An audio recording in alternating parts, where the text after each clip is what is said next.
Home Secretary Priti Patel is planning to inflict visa penalties on countries that fail to take back foreign criminals and failed asylum seekers, in a bid to increase her woefully small number of deportations. In a series of amendments set to be added to the Nationalities and Borders Bill, which is currently being debated by Parliament, the Home Secretary will reportedly introduce powers for the government to introduce restrictions on countries that refuse to take their people back. The UK has a proud history of being open to the world, but we rightly expect our international partners to work with us to remove those who have no right to be in the UK. It is unfair on UK citizens and taxpayers that pressure is put on our public services by foreign nationals with no legal right to be here, Patel said per The Times. Under the proposed legal framework, the Home Office would be able to suspend visa applications from uncooperative countries outright, increase visa processing times, or impose a £190 surcharge for visa applications. According to the paper, the countries refusing the most returns are Eritrea, Gambia, and Bangladesh.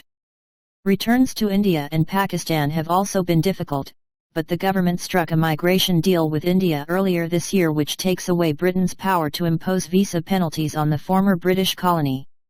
It is also believed that Pakistan will escape facing any penalties for making deportations extremely difficult, as other issues such as security and counter-terrorism arrangements will be prioritized. It is also not clear if the government will seek to impose penalties on France, which, despite being a safe and prosperous first world nation, has failed to accept returns of boat migrants who cross the English Channel illegally.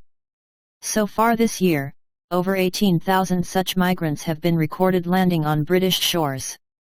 On top of the illegal boat migrants, it has been reported that an estimated 64,000 people remain in the country illegally after overstaying their visas each year. While the government promised to take back control of Britain's borders following the official departure from the European Union, it has failed to prevent soaring illegal boat migration. Deportations have also been a major area of failure, with the already small number of removals collapsing.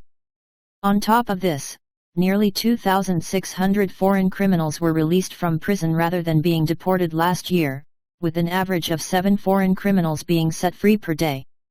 There are also currently approximately 9,000 foreign national offenders FNOs, serving time behind bars in Britain, around a tenth of the total prison population in the country. Home Secretary Priti Patel has consistently blamed deportation failures on do-gooding celebrities, protesters, and activist lawyers, who have all sought to block deportation flights.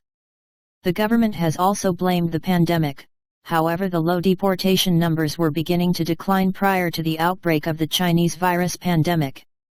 An amendment for speeding up deportation appeals claims by processing them while the offender is behind bars is also expected to be tabled next week. Finally, Patel is seeking to enable immigration officials to test the age of alleged child asylum seekers through the use of X-rays of forearm bones, which is believed to be one of the most accurate means of testing a person's age. Currently, supposed children fleeing from war, humanitarian crises, or terrorism are provided financial assistance until the age of 25. Asylum seekers over the age of 18 are still afforded government assistance, but the payments are much lower. The system has effectively incentivized migrants to fraudulently claim to be minors, with over 2,000 such cases being recorded since 2015.